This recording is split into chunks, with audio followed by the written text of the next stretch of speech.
तो कॉर्डेट्स के बारे में इंपॉर्टेंट चीज क्या है, तो देखिएगा इंपॉर्टेंट चीज है तीन फंडामेंटल कैरेक्टरिस्टिक फीचर्स जो आपको इन ऑर्गेनिज्म के अंदर इनकी डेवलपमेंटल स्टेजेस के दौरान में आपको कभी भी दिखाई पड़ सकते हैं।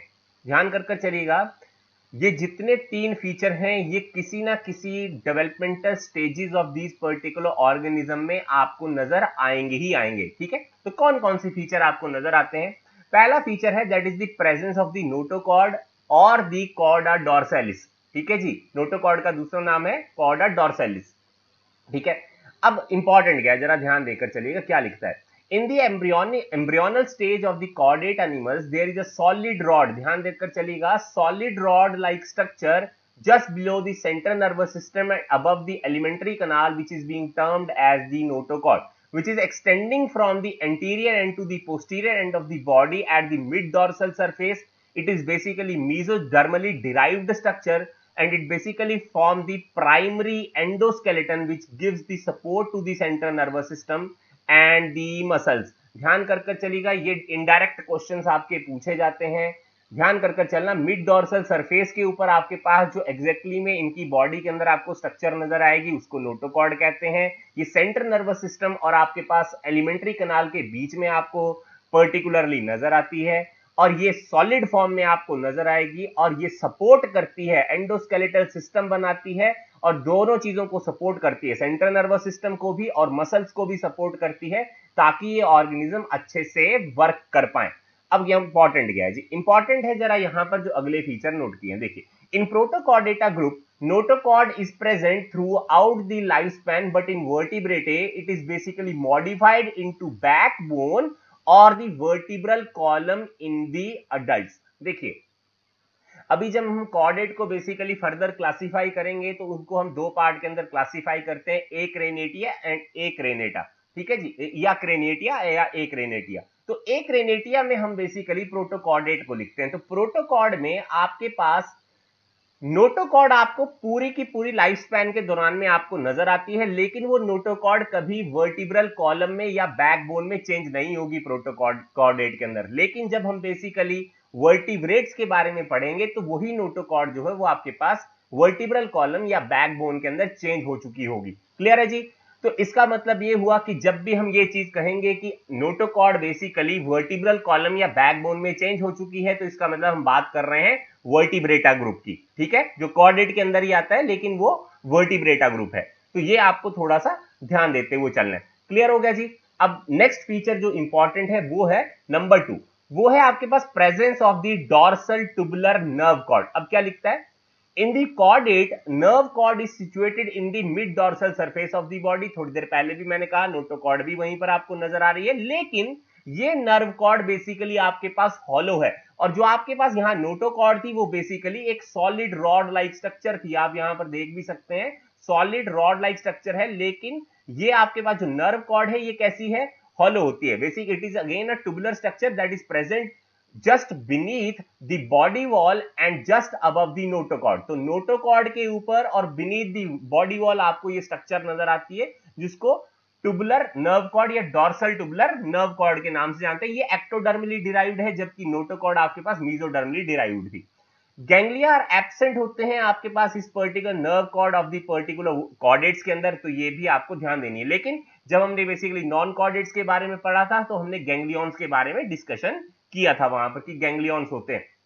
तो इंपॉर्टेंट है जी फिर से वापस से कि मिड डॉर्सल सरफेस के ऊपर आपको दो स्ट्रक्चर नजर आते हैं। तो क्वेश्चन ये पूछा जाएगा हॉलो कौन सा है और आप बेसिकली सॉलिड कौन सा है। तो सॉलिड वाली है आपके पास में नोटोकॉर्ड जिसको कॉर्डा डॉर्सैलिस का हमने कहा, और जो हॉलो है वो बेसिकली आपके पास डॉर्सल ट्यूबुलर नर्व कॉर्ड है। नोटोकॉर्ड जो है वो आपके पास सेंट्रल नर्वस सिस्टम और एलिमेंट्री कनाल के बीच में आपको नजर आएगी और जो आपके पास डॉर्सल ट्यूबुलर नर्व कॉर्ड है वो बॉडी वॉल और नोटोकॉर्ड के बीच में आपको पर्टिकुलरली नजर आ रही है। तो ये आपको ध्यान देते हुए चलना है। चलेगा। Third feature that is important to the chordate is the presence of the pharyngeal gill slit. Clear है जी? तो अब फेरिंजियल गिल क्लेफ्ट या फेरिंजियल गिल स्लिट्स के बारे में हम बात करते हैं। ये एक और इंपॉर्टेंट फीचर जो आपको नोट करते हुए चलना है। तो क्या लिखता है? In each chordate animal there are paired lateral clefts in the walls of the pharynx for respiration in any stage of its life span. तो यहां पर देख भी सकते हैं 1 2 3 4 5 एंड 6, ये आपके पास में फेरिंजियल गिल स्लिट के बारे में दिखाया हुआ है। देखो यहां पर आपके पास ये डॉर्सल हॉलो नर्व कॉर्ड भी है, ये आपको दिखाई हुई है, यहां पर ये पर्टिकुलर चीज बीच में व्हाइट मार्क्ड है, और आपके पास ये वाला जो पर्टिकुलर स्ट्रक्चर आपको नजर आ रहा है ये आपके पास में नोटोकॉर्ड है। तो ध्यान दीजिए, नोटोकॉर्ड नर्व कॉर्ड के नीचे है और नोटोकॉर्ड के ऊपर आपके पास में डॉर्सल हॉलो नर्व कॉर्ड है। तो ये आपने पक्का ध्यान देते हुए चलने, क्योंकि पूछी जा सकती है डायरेक्टली। अब ये फेरिंजियल गिल स्लिट जो होते हैं इनका क्वांटिटी आपको यहाँ पर 6 नजर आती है, लेकिन धीरे धीरे कर जब ऑर्गेनिज्म की डेवलपमेंट होती जाती है तो लेटर ऑन स्टेजेस के ऊपर फेरिंजियल गिल स्लिट आपके पास में 5 ही नजर आते हैं, आपके पास 6 पेयर नजर नहीं आएंगे। तो ये आपको ध्यान देते हुए चलना है। अब देखिएगा, ये आपके पास हायर कॉर्डेट जो आपके पास एनिमल्स होते हैं, pharyngeal gill slits found only in the embryonic stages. Embryonic stages में आपको फेरिंजियल गिल स्लिट जो है या क्लेफ्ट जो है वो आपको नजर आएंगे हायर कॉर्डेट में, लेकिन अडल्ट फॉर्म में आपको ये पर्टिकुलरली नजर नहीं आते। क्यों? इसलिए क्योंकि इन फेरिंजियल गिल क्लेफ्ट या स्लिट से कुछ एक पर्टिकुलर ऑर्गन की आपके पास लेटर ऑन स्टेजेस के ऊपर आपको डेवलपमेंट होती हुई नजर आएगी, इसीलिए ये एक मॉडिफाइड आपके पास स्ट्रक्चर्स बन जाएंगे, इसीलिए आपके पास ये गिल स्लिट्स या क्लेफ्ट्स आपको बिल्कुल भी नजर नहीं आते हायर कॉर्डेट के अंदर।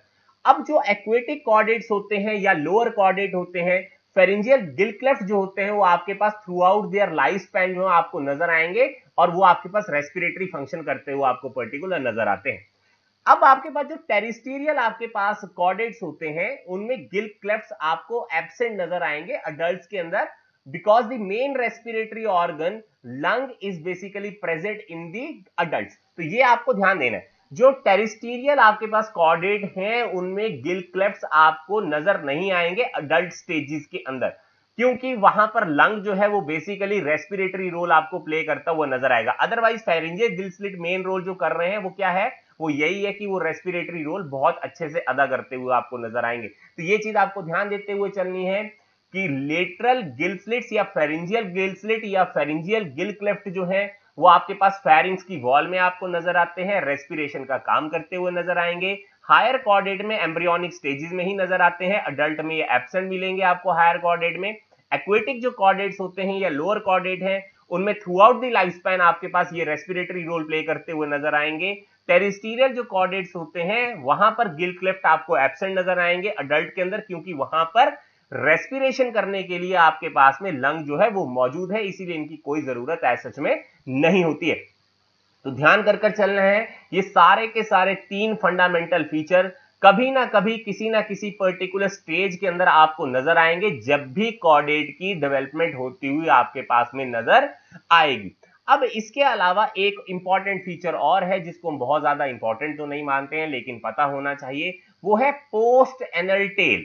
तो पोस्ट एनल टेल जो है इट मे बी रिड्यूस्ड और absent in the higher chordate, it is basically an another important character which you have to note down. Clear हो गया जी? तो पोस्ट एनल टेल जो होती है या तो उसका साइज कम हो जाएगा या तो वो एब्सेंट हो जाती है हायर कॉर्डेट के अंदर, लेकिन जो लोअर कॉर्डेट होते हैं उनके अंदर पोस्ट एनल टेल आपको प्रेजेंट नजर आ सकती है। जैसे यहां पर देख भी सकते हैं, ये पर्टिकुलर टेल के बारे में यहां पर दिखाया।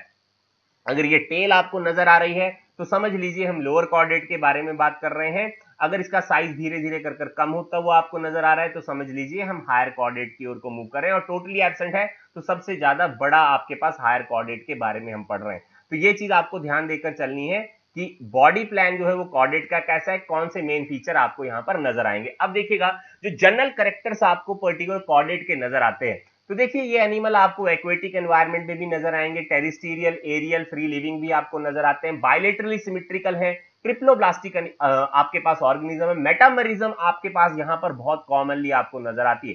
तो कॉर्डेट का ये फीचर आपने कभी नहीं भूलना, क्योंकि हम ये चीज भूल जाते हैं कि आपके पास नॉन कॉर्डेट में भी मेटामरिज्म का फीचर है और कॉर्डेट में भी मेटामरिज्म का फीचर है। तो ये हमें ध्यान होना चाहिए कि नॉन कॉर्डेट में कौन से फाइलम में हमने मेटामरिज्म पढ़ा, लेकिन कॉर्डेट तो सभी के सभी बेसिकली मेटामरिज्म का फंडामेंटल आपको शो करते हुए नजर आए। अब ये मेटामरिज्म जो है वो आपके पास जो मसल्स होती हैं उनमें भी आपको नजर आती है, जो वर्टिब्रेट है ये वर्टिब्रे होते हैं, रिब्स होती हैं, उनमें भी आपको पर्टिकुलरली ये नजर आएगी मेटामरिज्म, तो भूलना नहीं है।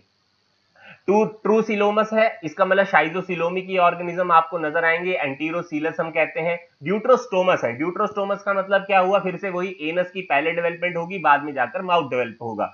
एलिमेंट्री कैनाल डाइजेस्टिव सिस्टम आपके पास पूरी तरह से कंप्लीट नजर आता है। डाइजेस्टिव ग्लैंड यहाँ पर प्रेजेंट है। डाइजेशन जो है वो एक्स्ट्रा सेलुलर है, सेल के बाहर आपको डाइजेशन होती हुई नजर आएगी। हर्ट वेंट्रली प्लेस्ड है, जैसे हम लोग हैं तो हम कॉर्डेट में आते हैं, तो देखिए हमारा हर्ट जो है फ्रंट की ओर को प्लेस है, लेकिन अगर हमने पीछे जब पढ़ा था, जब हम हेमिकॉर्डेट पढ़ रहे थे या पीछे भी हमने कोई और पर्टिकुलर फाइलम पढ़े, तो हमने कहा हर्ट जो है वो डॉर्सली प्लेस्ड है। डॉर्सल मतलब बॉडी के पीछे की ओर को, हमारा हर्ट बॉडी के फ्रंट पर है, तो हर्ट उसको कहेंगे हम बेसिकली वेंट्रल प्लेसमेंट है। ये ब्लड वस्कुलर सिस्टम जो यहां पर आपको नजर आएगी वो क्लोज्ड टाइप की है। हेमोग्लोबिन आपको प्रेजेंट नजर आएगी आरबीसी के अंदर, जो ऑक्सीजन को कैरी करने का काम करती है। हिपैटिक पोर्टल सिस्टम आपको सभी के सभी कॉर्डेट के अंदर आपको प्रेजेंट नजर आती है। रीनल पोर्टल सिस्टम भी प्रेजेंट होती है, लेकिन बर्ड और मैमल्स के अंदर आपके पास पर्टिकुलर उसकी एब्सेंस मिलती है। ये एक इंपॉर्टेंट आपके पास क्वेश्चन है और पूछा भी जाता है कि आपके पास मैमल और बर्ड के अंदर कौन सा पर्टिकुलरली पोर्टल सिस्टम एब्सेंट होती है। तो रीनल पोर्टल सिस्टम जो है वो आपके पास बर्ड्स और मैमल के अंदर नहीं पाई जाती है, लेकिन इसके अलावा जितने भी कॉर्डेट हैं उनके अंदर हिपैटिक पोर्टल सिस्टम और रीनल पोर्टल सिस्टम आपको, ये दोनों के दोनों सिस्टम आपको नजर आएंगे। एक्सोस्केलेटन आपको प्रेजेंट मिलेगी। एंडोडर्मली जो एंडोस्केलेटन है वो मीजोडर्मली डिराइव्ड है, और यहां पर एंडोस्केलेटन को बनाने के लिए कार्टिलेज और बोन की मदद ली जाती है। तो हमने इसके बारे में पहले एनिमल टिश्यू के अंदर भी पढ़ा हुआ है कि एंडोस्केलेटन जो है it is basically made up of the cartilage and the bone. Embryonic stages जो है आपके पास कॉर्डेट की, उनमें आपको मस्कुलर टेल जो है वो आपको मिल सकती है, जिसको पोस्ट एनल टेल कहते हैं।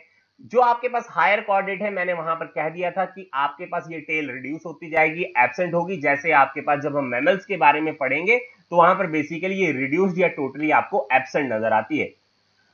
तो आपके पास जो किडनीज बेसिकली है यहां पर वो प्रोटोनेफ्रिक, मीजोनेफ्रिक और मेटानेफ्रिक तीनों तरह की आपके पास हो सकती हैं, और ये एक्सक्रीटरी रोल्स प्ले करते हुए आपको नजर आएंगी।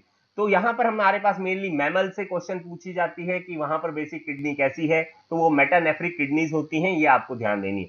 सेक्सुअल रिप्रोडक्शन ही यहां पर बेसिक डोमिनेंट आपको नजर आएगी। एसेक्सुअल टाइप की कोई भी रिप्रोडक्शन यहां पर नजर ज्यादातर नहीं आती है। मेल और फीमेल आपके पास सेपरेट है, मीन बाय यूनिसेक्सुअल है। मेटामॉर्फोसिस और डेवलपमेंट जो टोटली डायरेक्ट नजर आएगी, लेकिन कुछ एक पार्ट के अंदर हो सकता है आपको इनडायरेक्ट डेवलपमेंट, मीन बाय कुछ लार्वल फॉर्म आपको नजर आए, लेकिन मेनली आपके पास डायरेक्ट ही आपको पर्टिकुलरली डेवलपमेंट आपके पास इन ऑर्गेनिज्म में नजर आएगी। कुछ ऑर्गेनिज्म यहां पर कोल्ड ब्लडेड हैं, जो आपके पास पोइकिलोथर्मस हम जिसको कहते हैं, जैसे फिशेज हो गए, एम्फीबियंस हो गए, रेप्टाइल्स हो जो है बेसिकली वो आपके पास पर्टिकुलर वार्म ब्लडेड हैं या होम्योथर्मिक होते हैं। तो ये आपको ध्यान देते हुए चलना है, फिशेज, एम्फीबियन एंड रेप्टाइल ये आपके पास कोल्ड ब्लडेड हैं, इनको हम पोइकिलोथर्मिक कहते हैं। और होम्योथर्मिक बेसिक दो हैं, एक आपके पास बर्ड्स और दूसरे आपके पास में मैमल्स। तो ये ध्यान कर चलना कि कॉर्डेट में कौन से पोइकिलोथर्मिक है, कौन से होम्योथर्मिक है। तो पोइकिलोथर्मिक को हम कोल्ड ब्लडेड कहते हैं, होम्योथर्मिक को हम बेसिकली वार्म ब्लडेड कहते हैं। तो फिशेज, एम्फीबियन, रेप्टाइल तीनों के तीनों आपके पास में कोल्ड ब्लडेड हैं या पोइकिलोथर्मिक हैं, और बर्ड और मैमल्स आपके पास होम्योथर्मिक है। तो ये जनरल फीचर भी आपको यहां से पता होने चाहिए कि कौन कौन से फीचर आपके पास में स्पेशल फीचर के अलावा एग्जिस्ट करते हैं। चलिएगा, अब है जी हमारे पास में कॉर्डेट, जो इतना बड़ा फाइलम हमारे पास मौजूद है उसको हमने सब फाइलम के अंदर डिफरेंशिएट कर दिया। तो तीन पार्ट बताए हमने, एक है यूरोकॉर्डेटा, दूसरा आपके पास सिफेलोकॉर्डेटा और तीसरा आपके पास वर्टिब्रेटा। अब ध्यान दीजिएगा, शुरुआती दिनों के अंदर यूरोकॉर्डेट और सिफेलोकॉर्डेट को हम इकट्ठा करके प्रोटोकॉर्डेट कहा करते, तो ये ध्यान कर चलिएगा। अगर मैं प्रोटोकॉर्डेट वर्ड यूज करूं तो इसका मतलब समझ लीजिएगा कि हम यूरोकॉर्डेट, सिफेलोकॉर्डेट दोनों को इकट्ठा कर बात कर रहे हैं। वर्टिब्रेटा जो आपके पास सब फाइलम है कॉर्डेट का, वो बिल्कुल आपके पास अलग होगी। अब जो वर्टिब्रेट हैं उनको दो पर्टिकुलर डिविजन्स के अंदर हमने डिफरेंशिएट कर दिया। एक आपके पास ए गनेथोस्टोमेट्स और एक आपके पास गनेथोस्टोमेट। जिन वर्टिब्रेट के पास में जॉ था उनको हमने कह दिया गनेथोस्टोमेट्स होते हैं, और जिनके पास जॉ नहीं है उनको हमने ए गनेथोस्टोमेट कह दिया, या ए गनेथा या गनेथोस्टोमेटा। अब कुछ भी कह लीजिए, अगर जॉ प्रेजेंट है तो हम कहेंगे गनेथोस्टोमेटा है या गनेथोस्टोमेट्स हैं। अगर जॉ एब्सेंट है तो ए गनेथोस्टोमेट है या ए गनेथिक ऑर्गेनिज्म है। क्लियर? अब आपके पास ए गनेथोस्टोमेट में जो क्लास आती है मेनली यहां पर वो है साइक्लोस्टोमेट। तो हम इसको थोड़ा सा पढ़ेंगे कि स्लाइकोस्टोमेट्स के फिर फीचर क्या क्या होते हैं। नेक्स्ट आते हैं आपके पास गनेथोस्टोमेट में। तो गनेथोस्टोमेट्स को भी आपके पास दो पर्टिकुलर क्लासेस के अंदर या सुपर क्लासेस के अंदर हमने डिफरेंशिएट किया। तो जॉ के साथ में आपके पास अगर उनके पास फिन्स हैं तो हम कहेंगे वो पाइसिस ग्रुप है। ठीक है जी, पाइसिस सुपर क्लास है आपके पास गनेथोस्टोमेट की। तो उस सुपर क्लास की आपके पास क्लासेस आती हैं दो, एक आपके पास कॉन्ड्रिकथाइस, दूसरी आपके पास में ऑस्टिकथाइस। फिशेस में दो तरह की फिशेस के बारे में हम पढ़ते हैं, एक मैरीन फिशेस और एक फ्रेश वाटर। तो कॉन्ड्रिकथाइस जो है बेसिकली मैरीन वाटर फिशेस हैं और ऑस्टिकथाइस आपके पास फ्रेश वाटर फिशेस होती हैं। उसके बाद आपके पास गनेथोस्टोमेट में जो सुपर क्लास आती है उसको बोलते हैं टेट्रोपोडा। टेट्रापोडा का मतलब जिनके पास लिम्स प्रेजेंट हैं। तो वहां पर चार क्लासेस आपके पास आती हैं टेट्रापोड में, that is amphibians, reptiles, Aves या बर्ड्स एंड दी मैमल्स। तो इनको हम एक एक कर देखेंगे कि इनके इंपॉर्टेंट फीचर क्या क्या होते हैं। चलिएगा, तो अब आती है आपके पास एक्रेनिएटा या प्रोटोकॉर्डेटा।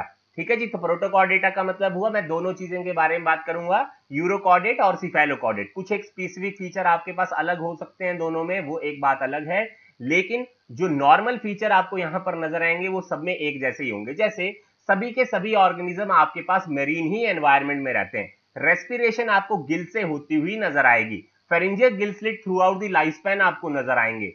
नोटोकॉर्ड जो है through out the life persist करती हुई आपको नजर आएगी। स्कल, ब्रेन, वर्टिब्रल कॉलम आपको एब्सेंट नजर आएगा। एक्सोस्केलेटन एब्सेंट है, हेड एब्सेंट है, पेयर्ड अपेंडिजेस आपको एब्सेंट है। यूनिसेक्सुअल एंड बाइसेक्सुअल दोनों तरह के एनिमल मिलेंगे। रिप्रोडक्शन एसेक्सुअल, सेक्सुअल मोड दोनों तरह की हो सकती है। लार्वल फॉर्म आपको यहां पर प्रेजेंट नजर आएंगी और वो मेटामॉर्फोसिस शो करती हुई आपको नजर आएंगी। इस एक्रेनिएटा ग्रुप को हमने दो सब फाइलम के अंदर डिफरेंशिएट किया, एक यूरोकॉर्डेट और एक सिफेलोकॉर्डेट। तो पिछली क्लासिफिकेशन जब हमने देखी थी कॉर्डेट की, तो हमने डायरेक्टली वहां पर यूरोकॉर्डेट और सिफेलोकॉर्डेट और वर्टिब्रेटा के बारे में बताया था। मैंने पहले वहां पर कह दिया कि जो पुरानी क्लासिफिकेशन के अकॉर्डिंगली प्रोटोकॉर्डेट के दो सब फाइलम आते हैं, एक यूरोकॉर्डेट और एक सिफेलोकॉर्डेट। दोनों के फीचर, ये जितने मैंने यहां पर ये इंपॉर्टेंट फीचर लिखे हैं, ये यूरोकॉर्डेट के भी हैं, ये सिफेलोकॉर्डेट के भी हैं, तो भूलना नहीं है। चलिएगा, अब देखिएगा, यूरोकॉर्डेटा को हम बेसिकली ट्यूनिकेटा कहते हैं। ये सभी के सभी एक्सक्लूसिवली मेरीन ऑर्गेनिज्म है। अडल्ट्स बेसिकली नॉर्मली फिक्स्ड रहते हैं, एक ही अपनी पोजीशन को होल्ड करते हैं, लेकिन लार्वा जो होते हैं वो फ्री स्विमिंग है। Free swimming larva is basically present in the urochordate और द ट्यूनिकेटा। क्लियर हो गया जी। अब नेक्स्ट पार्ट क्या लिखता है, all adult members have leathery test all over their body made up of the cellulose like material that is being termed as the tunicin. So these animals are being termed as tunicata. ध्यान दीजिएगा, ये question पूछी जाती है। जितने भी adult member हैं urochordate के, उनकी बॉडी के ऊपर एक टेस्ट लाइक स्ट्रक्चर प्रेजेंट होती है जिसको लेदरी टेस्ट कहते हैं। वो सेलुलोज से बनी होती है और उस मटेरियल को हम कॉमनली ट्यूनिसिन कहते हैं, और इसीलिए इन ऑर्गेनिज्म का नाम हम ट्यूनिकेटा लिखते हैं, क्योंकि ये ट्यूनिकेट जो होती है या ट्यूनिसिन जो है, लेदरी स्किन आप इसको कह सकते हैं, जो प्रेजेंट है इन ऑर्गेनिज्म की बॉडी के ऊपर। अब ये जो बेसिकली टेस्ट होती है या ट्यूनिसिन है, ये बेसिकली आपके पास स्पेसिफिक सेल से डिराइव होती है जो मीजोडर्म में आपको मिलते हैं। मेटामेरिक सेगमेंटेशन या सिलोम जो है वो आपके पास टोटली यहां पर एब्सेंट नजर आएगी। सीलियरी फीडर्स होते हैं। अब नेक्स्ट इंपॉर्टेंट स्ट्रक्चर क्या है, देखिए, a ciliary glandular slit is present at the ventral surface of the pharynx which is termed as the endostyle. It absorbs iodine from the marine water. ध्यान दीजिएगा, कभी कभार इनडायरेक्ट क्वेश्चन एक पूछा जाता है कि थायराइड ग्लैंड की तरह बिहेव करने वाला स्ट्रक्चर यूरोकॉर्डेट के अंदर कौन सी होती है, तो एंडोस्टाइल। एंडोस्टाइल आपके पास एब्जॉर्प्शन ऑफ द आयोडीन करती है जो मेरीन वाटर के अंदर आपको मिलती है। ये आपके पास वेंट्रल सरफेस जो है आपके पास फेरिंक्स का, वहां पर आपके पास नजर आएगी as an ciliary glandular slit that is being termed as the endostyle. ये आपको ध्यान देते हुए चलना, मैंने फिर कह दिया, ये उसी तरह से काम करती है जैसा थायराइड ग्लैंड आपके पास में मैमल्स का काम करता है, तो भूलना नहीं है ये चीज। क्लियर हो गया जी। Next, the pharynx is perforated by numerous apertures that is being termed as the stigmata formed by subdivision of the larval gill slit. The stigmata open into the ectoderm lined by the cavity the atrium. Clear होगा जी। तो simple ये है कि pharynx जो है वो perforated है। Perforated है मीन बाय उसमें बीच बीच में कहीं ना कहीं आपको खड्डे नजर आ रहे हैं, और उन अपर्चर्स को हम बेसिकली स्टिग्मेटा कहते हैं। Which is being formed by the sub division of the larval Gill slit. जो लार्वा के गिल स्लिट होते हैं उनकी सब डिवीजन जब हो रही होती है तो उस दौरान में ये स्टिग्मेटा आपको नजर आते हैं। याद हो ना हो कोई बात नहीं, जितनी चीज मैं बताऊंगा वो मेन याद होनी चाहिए। जैसे मैंने आपको ट्यूनिसिन के बारे में बताया, उसको टेस्ट कहा जाता है, ये याद होना चाहिए। एक्सक्लूसिवली मेरीन है, ये याद होना चाहिए। एंडोस्टील के बारे में याद होना चाहिए, ये क्या काम करता है, आयोडीन की एब्जॉर्प्शन, और ये बिल्कुल उसी तरह से काम करता है जैसा मैमल के थायराइड ग्लैंड काम करते हैं। ब्लड वस्कुलर सिस्टम जो आपको इन ऑर्गेनिज्म का है वो आपके पास ओपन टाइप का नजर आएगा, वेंट्रली प्लेस्ड आपके पास पर्टिकुलर ये सारे का सारे स्ट्रक्चर नजर आएंगे। न्यूरोजेनिक आपके पास पर्टिकुलर ये हर्ट है, तो ध्यान कर चलिएगा, न्यूरोजेनिक हर्ट है। न्यूरोजेनिक हर्ट का मतलब क्या हुआ? न्यूरोजेनिक हर्ट का मतलब ये हुआ कि जब तक न्यूरॉन आपके पास अच्छे से काम नहीं करेंगे, उनके क्लस्टर्स अच्छे से सिग्नल लेकर नहीं आएंगे, तब तक आपके पास हर्ट जो है अपनी फंक्शनैलिटी परफॉर्म नहीं करेगा।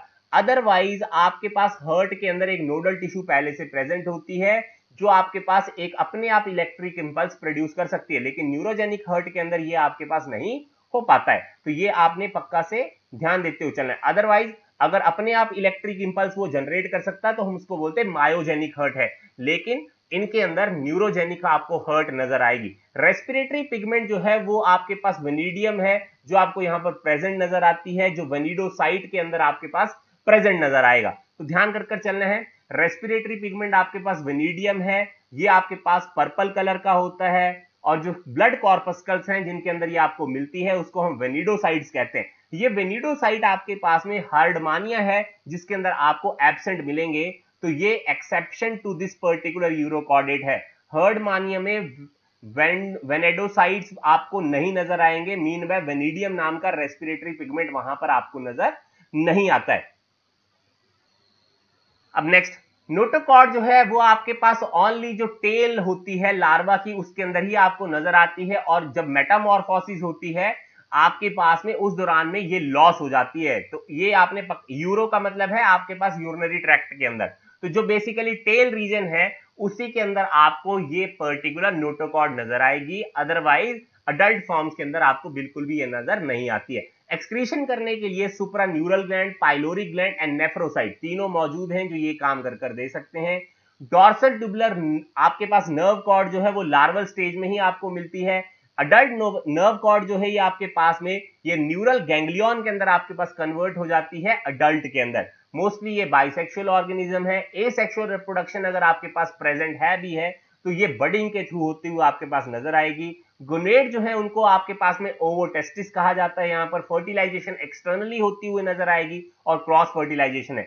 अब फ्री स्विमिंग लार्वा आपको इनकी लाइफ हिस्ट्री के दौरान में आपको नजर आती है, जिसको हम यहां पर टेडपोल लार्वा ही कहते हैं। अब देखिएगा, कंफ्यूज मत करिएगा कि टेडपोल लार्वा जो है वो आपके पास यूरोकॉर्डेट में भी आपको नजर आ रही है, और जब हमने पर्टिकुलर फ्रॉग के बारे में पढ़ते हैं, एम्फीबियन के बारे में पढ़ते हैं, तो वहां पर भी टेडपोल लार्वा का जिक्र किया जाता है। तो फ्री स्विमिंग लार्वल स्टेज जो है आपके पास यहां फाउंड होगी, जिसको हम टेडपोल लार्वा कहते हैं। अब इंपॉर्टेंट क्या है वो आपने यहां पर ध्यान देना है, वो देखिएगा यहां, all the member of this sub phylum shows the retrogressive metamorphosis. During this metamorphosis, a well-developed free-swimming larva is changed into less developed fixed adult। इसका मतलब फिर से ये चीज हुई कि लार्वा जो है इवोल्यूशनरी पॉइंट ऑफ व्यू से ज्यादा बेटर अडेप्टेड है as comparison to the adult. तो ये आपको ध्यान देना है, अगर जब भी ऐसी चीज होती है, जब लार्वा जो है वो ज्यादा मेच्योर है, ज्यादा डेवलप्ड है as comparison to the adult, तो हम उस मेटामॉर्फोसिस को रेट्रोग्रेसिव मेटामॉर्फोसिस कहते हैं, क्योंकि मेटामॉर्फोसिस में लार्वा से जब अडल्ट बनेगा तो अडल्ट ज्यादा मैच्योर होगी, ज्यादा डेवलप्ड होगी as comparison to the larval form. ये लेकिन यहां पर उसका बिल्कुल उल्टा है, इसलिए हम वर्ड यूज करते हैं रेट्रोग्रेसिव मेटामॉर्फोसिस। इसका मतलब सिंपल है कि लार्वा स्टेजेस ज्यादा डेवलप्ड है अडल्ट की फॉर्म के अंदर। क्लियर हो गया जी? अब इंपॉर्टेंट क्या है, only one chordate character is found in the adult, that is basically the pharyngeal gill slit। तो ध्यान दीजिएगा, मैंने तीन मेन आपको फीचर्स कहे थे कि कॉर्डेट के होने चाहिए। तो देखिए, एक फीचर आपके पास हमेशा मौजूद है, वो कौन सा है? वो है फेरिंजियल गिल क्लेफ्ट का या स्लिट्स का होना, यहां पर आपको बड़े आसानी से नजर आएगा। अब नेक्स्ट पार्ट एक और इंपॉर्टेंट है, वो देखिए, Larva does not metamorphose into adult but attains sexual maturity and reproduces like an adult. This condition is being termed as neoteny or pedogenesis. देखिए, कई बार ऐसा भी होगा जो लार्वल फॉर्म है उससे आपको अडल्ट बनता हुआ आपका नजर नहीं आएगा, लेकिन वो लार्वल फॉर्म ही पर्टिकुलर सेक्सुअल मैच्योरिटी को अटेन कर लेती है और जैसे अडल्ट आपके पास रिप्रोड्यूस करता है वो भी रिप्रोड्यूस करना शुरू कर देती है, और इस फिनोमेना को हम नियोटिनी या पेडोजेनेसिस कहते हैं। तो दोनों में डिफरेंस है। रेट्रोग्रेसिव मेटामॉर्फोसिस में मेटामॉर्फोसिस होगी, लार्वा से अडल्ट बनेंगे, लेकिन लार्वा ज्यादा बेटर एडेप्टेड हैं, ज्यादा मेच्योर हैं as comparison to the adult. Neoteny और पेडोजेनेसिस के अंदर आपके पास थोड़ा सा उल्टा होता हुआ नजर आ रहा है। दैट इज लार्वा जो है वो आपके पास मेटामॉर्फोसिस शो नहीं करेंगे, वो अडल्ट नहीं बनेंगे। लार्वा ही सेक्सुअल मैच्योरिटी अटेन करते हैं और जैसे अडल्ट रिप्रोड्यूस करते हैं वैसे वो भी रिप्रोड्यूस करने की टेंडेंसी रखते हैं। इस फिनोमेना को नियोटिनी या पेडोजेनेसिस का नाम देते हैं। इसमें बहुत सारे एग्जांपल आपको नजर आएंगे, जैसे आपके पास में ओकीप्लूरा जो बेसिकली सूडोमॉर्फिज्म शो करती है। सेकंड आपके पास में पायरोसोमा, ये पायरोसोमा जो है बायोलुमिनेसेंस का फंडामेंटल शो करती है, ध्यान करिएगा। अदरवाइज जब हमने टीनोफोरा पढ़े थे तो टीनोफोरा में ही हमने एक चीज के बारे में डिस्कशन किया था कि बायोलुमिनेसेंस वो ऑर्गेनिज्म भी करते हैं, लेकिन स्ट्रॉन्गेस्ट लाइट एमिटिंग करने वाले मरीन ऑर्गेनिज्म जो हैं वो पायरोसोमा है। अगर आपको याद हो तो टीनोफोरा को भी हमने एक्सक्लूसिवली मरीन ऑर्गेनिज्म कहा था। ये भी आपके पास जो पर्टिकुलर यूरोकॉर्डेट हैं ये भी एक्सक्लूसिवली मरीन है। तो जो मरीन ऑर्गेनिज्म आपके पास स्ट्रॉन्गेस्ट लाइट को एमिट करता है, उस लाइट एमिट करने की टेंडेंसी को हम बायोलुमिनेसेंस कहते हैं। तो हेमिकॉर्ड जो पर्टिकुलर आपके पास यूरोकॉर्डेट हैं उनके अंदर एक एग्जांपल आती है पायरोसोमा जो स्ट्रॉन्गेस्ट लाइट एमिट करती है। तो बायोलुमिनेसेंस का फंडामेंटल यूरोकॉर्डेट भी शो करते हैं, लेकिन specifically only the one organism. Heard मानियो को सी पोटैटो या सी स्क्विल्ट के नाम से भी जाना जाता है। ये आपके पास जेट्स ऑफ दी वाटर जो है वो आपके पास अपनी बॉडी से रिलीज करता है, इसलिए हर्ड मानियो को सी स्क्विल्ट कहा जाता है या आपके पास सी पोटैटो कहा जाता है। तो ये चीज आपको यूरोकॉर्डेट से ध्यान होनी चाहिए। चलिएगा, नेक्स्ट पार्ट जो आपके पास प्रोटोकॉर्डेट का आता है उसको हम कहते हैं सिफेलोकॉर्डेट। ठीक है जी। तो ये आपके पास शैलो सी वाटर के अंदर ही मिलेंगे। शैलो का मतलब होता है जहां पर पानी बहुत ज्यादा गहरा नहीं है लेकिन वो सी वाटर ही है। ठीक है, तो शोर्स की बात कर रहा है। तो ये आपके पास सिफेलोकॉर्डेट शोर्स पर मिलते हैं। Animals form burrows in sand and are basically nocturnal. तो रात में ही मूव करते हैं एक से दूसरी जगह, दिन में आपको ये इनकी मूवमेंट बिल्कुल भी नजर नहीं आती है। बरोज बनाते हैं सैंड के अंदर और उन्हीं बरोज के अंदर आपके पास में रहते हैं। Body is literally compressed like a fish and is basically segmented. तो फिश की तरह आपके पास बॉडी है और ये सेगमेंटेड ऑर्गेनिज्म है। ठीक है, अब हेड बेसिकली आपको एब्सेंट मिलती है। बॉडी डिवाइडेड है ट्रंक और टेल के अंदर। पेयर्ड अपेंडिजेस यहां पर भी एब्सेंट है। मीडियन फिन्स आपके पास यहां पर नजर आते हैं, ये ध्यान देकर चलना है। डॉर्सल वेंट्रल कॉर्डल, ये आपके पास फिन्स हैं जो बेसिकली आपको यहां पर नजर आएंगे। एलिमेंट्री कनाल पूरी तरह से कंप्लीट है। बक्कल ओपनिंग जो है basically being covered by the oral hood from the all four sides. अब इसके बारे में इतनी ज्यादा नहीं आपको जानकारी चाहिए। ठीक है, जो मैं जानकारी बोलूंगा वो आपको ध्यान होनी चाहिए। ठीक है, अदरवाइज तो नॉर्मल फीचर वही के वही रहेंगे जो हमने प्रोटोकॉर्डेट के लिए स्पेसिफिकली जो डील किए हैं। ठीक है, अब देखिए इंपॉर्टेंट क्या है, वो है इंपॉर्टेंट ये, इस बक्कल ओपनिंग के बिल्कुल नीचे आपको एक पर्टिकुलर व्हील ऑर्गन नजर आती है जिसको हम सीलिएटेड ऑर्गन ऑफ मुलर भी कहते हैं। ये ऑर्गन बेसिकली आपके पास हेल्प करती है ingestion of the food by producing circular current in the water. देखिए, जो पानी के अंदर आपके पास फूड होता है उसको इंजेस्ट करने के लिए आपके पास एक वाटर करंट्स आपके पास सर्कुलर वे के अंदर प्रोड्यूस करने का काम ये व्हील ऑर्गन या सीलिएटेड ऑर्गन ऑफ मुलर, इसको मुलर ऑर्गन भी कहा जाता है, तो ये प्रोड्यूस करते हैं ये organism, that is the cephalochordates. तो ये आपको पक्का से पता होना चाहिए। अब ये जो ओरल हुड होती है, इस ओरल हुड में आपके पास एक इंपॉर्टेंट फीचर और मिलता है जिसको हम हैच चेक्स कहते हैं। ये हैच चेक्स क्या करते हैं, बेसिकली म्यूकस की सिक्रीशन लगातार करते रहते हैं ताकि आपके पास इंजेक्शन जो है वो बहुत आसानी से की जा सके। सीलियरी फीडर जो है वो आपके पास ये बेसिकली डाई एटम्स या माइक्रोब्स के ऊपर फीड करते हैं। ओरल सिराई इनके अंदर आपको प्रेजेंट नजर आएंगे। ब्लड वस्कुलर सिस्टम, ध्यान कर चलिएगा, ये क्लोज्ड टाइप की आपको नजर आ रही है। रेस्पिरेटरी पिगमेंट आपको यहां पर एब्सेंट है। Portal system that is hepatic वाला वो आपके पास यहां पर प्रेजेंट नजर आ रहा है। फॉर एक्सक्रीशन प्रोटोनेफ्रीडिया आपके पास यहां पर प्रेजेंट है in the form of the flame cells और दी सोलेनोसाइट। तो याद करिएगा जब हमने प्लेटीहेल्मिंथा पढ़ा था तब भी हमने इसके बारे में डिस्कस किया था कि प्रोटोनेफ्रीडिया को हम और किस नाम से जानते हैं, फ्लेम सेल से या आपके पास सोलेनोसाइट से। तो एक्सक्रीटरी रोल प्ले करने का काम इन सिफेलोकॉर्डेट के अंदर ये प्रोटोनेफ्रीडिया या फ्लेम सेल या सोलेनोसाइट आपके पास करते हुए आपके पास में नजर आते हैं। हैचेक्स नेफ्रीडियम जो आपके पास में किडनी की तरह यहां पर बिहेव करता हुआ नजर आएगा, वो भी आपके पास कहीं ना कहीं एक्सक्रीटरी रोल प्ले करता हुआ नजर आता है। उसके बाद ध्यान कर चलिएगा, dorsal tubular hollow nerve cord जो है वो टोटली आपके पास यहां पर प्रेजेंट नजर आएगी। नोटोकॉर्ड एंड नर्व कॉर्ड जो है वो रिमेन करती है, एक्सटेंड करती है from the posterior end of the body to the anterior end and it is being termed as the cephalochordate. तो ध्यान दीजिएगा, सिफेलो का मतलब हुआ एक तरह से ब्रेन, तो ब्रेन से लेकर टेल तक आपको कहीं ना कहीं नोटोकॉर्ड और नर्व कॉर्ड जो है वो पूरी तरह से एक्सटेंड होती हुई आपको नजर आएगी, इसीलिए इसको हम बेसिकली सिफेलोकॉर्डेट कहते हैं। अब ध्यान करके लीजिएगा, जब हमने यूरोकॉर्डेट पढ़ा था तो हमने कहा था वो सिर्फ कन्फाइंड है टू द टेल रीजन, लेकिन यहां पर हेड टू टेल जो है वो आपके पास में नोटोकॉर्ड और नर्व कॉर्ड एक्सटेंड होती हुई नजर आएगी, इसीलिए इस ग्रुप को हम सिफेलोकॉर्डेट कहते हैं। फेरेंजियल गिल स्लिट बहुत ज्यादा मिलते हैं। Larva and adult both show the chordate character. तो ध्यान करिएगा, लार्वा में भी सारे के सारे कॉर्डेट के कैरेक्टर होंगे, अडल्ट में भी कॉर्डेट के कैरेक्टर होंगे। यूनिसेक्सुअल ये ऑर्गेनिज्म है, फर्टिलाइजेशन एक्सटर्नली होती हुई नजर आएगी। लार्वल फॉर्म जो है आपको यहां पर मिलती है, इसीलिए इनडायरेक्ट डेवलपमेंट है। अब ध्यान कर चलिएगा, ये आपके पास में पहला ग्रुप है जिसके पास पूरे के पूरे कंप्लीट कॉर्डेट एनिमल वाले कैरेक्टरिस्टिक फीचर्स अवेलेबल हैं, इसलिए member of this group are the first complete chordate animals. तो जितने भी हमने पर्टिकुलर कॉर्डेट के फीचर पढ़े थे वो सभी के सभी फीचर सिफेलोकॉर्डेट में मौजूद हैं, इसीलिए first complete chordate animal is the cephalochordate, जिसके अंदर बहुत कॉमन एग्जांपल आती है दैट इज दी ब्रैंकियोस्टोमा या इसको एम्फियोक्सस या लेंसलेट कहते हैं। ये आपको ध्यान देते हुए चलना है। इसमें आपके पास 26 पेयर ऑफ गोनेड्स होते हैं। ये एक स्पेसिफिक क्वेश्चन है जो आपसे पूछा जा सकता है।